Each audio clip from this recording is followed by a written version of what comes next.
Olá amigos do Fauna Marinha RS, sejam muito bem-vindos!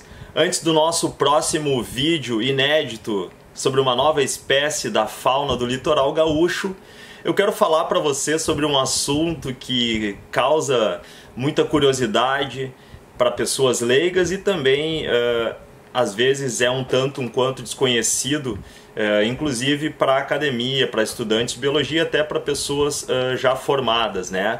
Que é a pronúncia dos nomes científicos dos animais, das plantas, enfim, dos vírus, das bactérias. No nosso caso aqui, especificamente, a pronúncia dos animais, né? Qual é a língua utilizada para a construção daqueles nomes científicos tão complicados e estranhos e que a gente ainda pronuncia de uma maneira diferente do que a gente está acostumado a ouvir as palavras no nosso idioma, que é o português.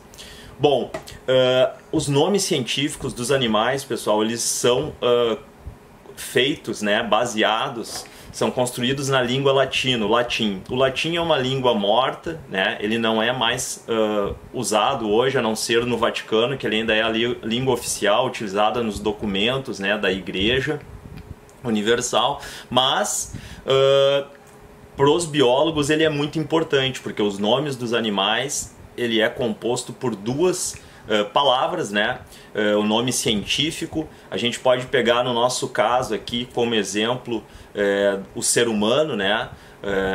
O ser humano ele tem um nome científico formado por duas palavrinhas, que é Homo sapiens. Então essa primeira palavra é o que os biólogos chamam de gênero, e essa segunda palavrinha, que é o sapiens, é o epíteto específico, é ele que vai designar a espécie. Então eu posso ter várias espécies de um mesmo gênero, né? Então, por exemplo, a gente poderia ter, né, Homo sapiens, Homo neanderthalis, neanderthalenses, enfim, tem outros homos, né, afarenses, enfim, eu estou só usando aqui exemplos hipotéticos, né, no caso dos neandertais ali que eu comentei, não são necessariamente os nomes utilizados, estou falando aqui só de cabeça, mas para os animais, principalmente esses que a gente vem abordando aqui no canal, a gente tem os nomes, vocês já devem ter notado que a gente sempre faz uma brincadeira em relação a ele, justamente, né? Aquela brincadeira que o locutor faz, jaca torta, que lá vem o biólogo de novo com aquele nome complicado. Esses nomes, pessoal, às vezes eles têm relação, principalmente o segundo nome, né, o epíteto específico, com uma característica do animal. Então é muito comum se utilizar características que foram utilizadas para descrever o animal ou que fazem parte dele, como alguma relação com o formato, o tamanho do corpo, a coloração do animal, ou às vezes uma localização geográfica, né? Então o epíteto pode ser relacionado ao local onde o animal foi encontrado pela primeira vez e descrito, às vezes pode ser uma homenagem a um pesquisador. Então esses nomes vão ter uma variabilidade muito grande. E como ele é em latim, ele tem uma norma, né, para se pronunciar. Obviamente a pronúncia do latim ela é bastante complexa, a gente está sempre estudando, né? Eu gosto muito de aprender, mas não sou, né, um especialista, mas gosto de sempre de ir atrás. Então eu queria comentar para vocês alguns nomes aqui, só para vocês verem essa variabilidade, vocês terem noção de por que a gente pronuncia às vezes, né, o nome de uma maneira muito diferente do que vocês estão acostumados a ler. Então eu vou dar um exemplo aqui. A tartaruga verde, que foi um dos animais que a gente utilizou num dos últimos episódios, o nome científico dela se escreve em português com CHE, então nós leríamos como Chelonia midas. Ela tem Y também depois, que também é uma letra não muito utilizada no português. Como é a pronúncia em latim? O CHE, pessoal, ele não se pronuncia como che. No nosso caso aqui a gente pronunciaria, né? Ele se pronuncia como que. Então seria Chelonia midas. Claro que vocês não precisam falar com essa voz de padre parlando italiano, mas ela tem, né, essa pronúncia de Quelônia, Midas, né? Quelônia, Midas, ok? E assim a gente tem outros exemplos. Um outro que eu quero que vocês deem uma olhada aqui, muito icônico para nós, que é o símbolo dos nossos estados, é o quero-quero. A gente ainda não fez episódio sobre o quero-quero, embora ele seja bastante abundante na beira da praia. Principalmente na última década cresceu muito o número de quero-queros. O quero-quero, pessoal, ele tem um nome científico que é o seguinte. Estão vendo aqui? Como é que eu pronuncio? Vanellus, e aí eu não vou falar chilensis. Isso seria em português. Em latim vai ser quilensis. Então, o nome do quero-quero em latim é Vanellus quilensis. E aí, normalmente, quando a gente tem esse epíteto dando, né, relação a uma localidade geográfica, ele provavelmente está relacionado, né? Então, quilensis já nos remete a Chile. Às vezes a gente tem alguma coisa aqui da região do Uruguai, o epíteto montevidensis, tá? Então, isso é comum, esses epítetos terem alguma relação com a parte da descrição. Vocês vão lembrar lá da jubarte, né, que foi o episódio 4, vai aparecer aqui o nome científico. Eu quero que vocês olhem principalmente a primeira parte do nome, que é o gênero da espécie, certo? Ó, Megaptera. Aqui a gente tem uma construção muito lógica com uma característica do animal, que isso inclusive a gente explicou no episódio. Ela tem, né, a jubarte é aquela baleia que tem a nadadeira peitoral dela com cerca de 1/3 do tamanho do corpo, ou seja, é a baleia que tem a nadadeira com maior tamanho em proporção ao seu corpo. Então, se uma baleia tiver 21 metros de comprimento, uma jubarte, a nadadeira dela é cerca de 7 metros de comprimento, é 1/3 do tamanho do corpo. Então, nada mais lógico que o nome, né, do gênero ser Megaptera, Megaptera. Por quê? Porque pteros, né, ptera vem de asa, e mega é grande, então é grande asa. Por isso se escolheu esse nome para o gênero, certo? Uma outra interessante aqui, ó. Vocês vão lembrar do tucutuco, né? O tucutuco é um roedor, certo? Então a gente fala em português, os roedores. Os roedores, dentro, né, da nossa linguagem técnica aqui dos biólogos, é uma ordem, tá? Uma ordem de mamíferos. Então, dentro dessa ordem de mamíferos se concentra, então, um grande número de espécies. Como é que se escreve a ordem dos roedores em latim? Se escreve assim, ó, Rodentia.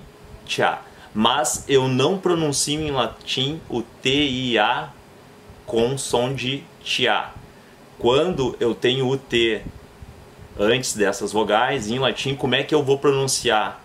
O correto é rodência, certo? É como se fosse um som de C. Então, só para mostrar, pessoal, essa grande variabilidade que a gente tem, tá? Na biologia, principalmente dentro da zoologia, é em relação às famílias, né, as ordens, enfim, essas outras categorias taxonômicas. Existe um código de nomenclatura zoológica, então, que define como que a gente deve pronunciar esses nomes, tá? Então, um outro exemplo assim bem legal para quem é estudante de biologia é em relação às famílias dos animais, tá? Então, eu vou aproveitar aqui falar de uma família de golfinhos, que é a família mais biodiversa que tem no mundo, né? Em português a gente fala os delfinídeos, né?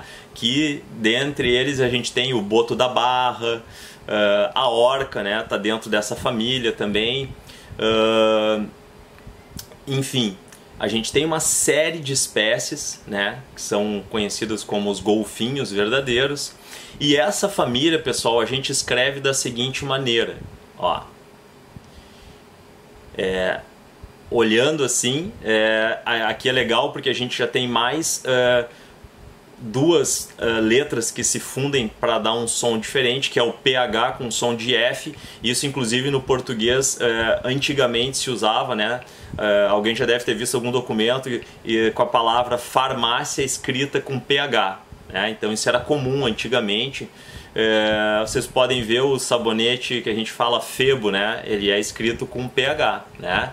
Então o PH em latim tem som de F. Então essa família aqui, ó, como que seria a pronúncia correta? Delfinide.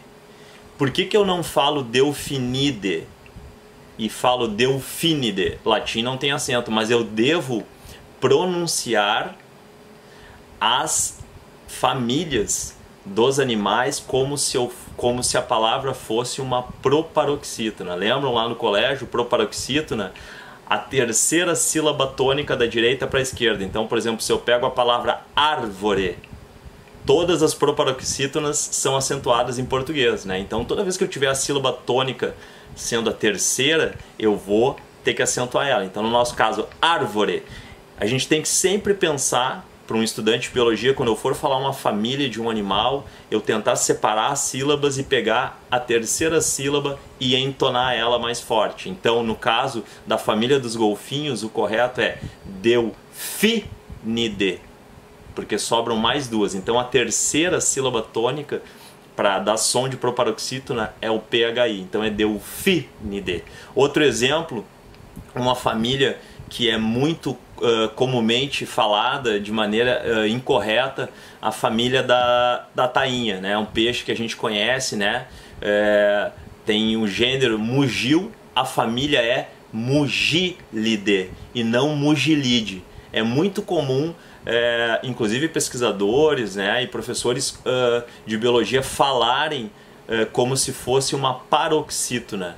É óbvio que em português a gente falaria Delfinideus, Mugilideus, mas eu não falo em latim Mugilide e nem Delfinide. Eu falo Delfinide e Mugilide.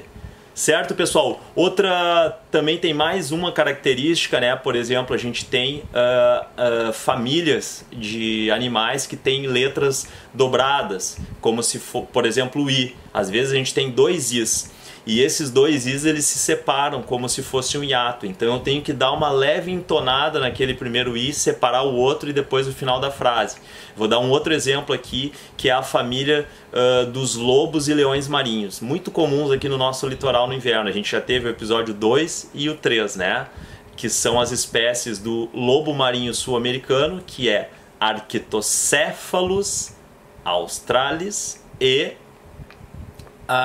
o leão marinho, que é Otaria flavescens. Como é o nome da família? É esse aqui, ó.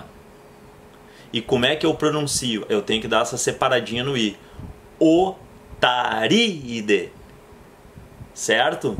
Então, nesse caso, não é Otáride, porque os dois Is têm que se separar. Então, a sílaba tônica vai ficar o RI, depois eu vou ter o I separado e depois aquele final ali que é o DAE, né, que a gente pronuncia como D. Então seria Otaríide. É uma leve entonação no I. Certo, pessoal? Espero que vocês tenham gostado, principalmente quem é estudante de biologia. Se tiverem alguma sugestão aqui para nós abordarmos no canal, fora, né, dos nossos vídeos sobre as espécies, fiquem à vontade aqui para mandar. Tá? Um grande abraço e até o próximo episódio.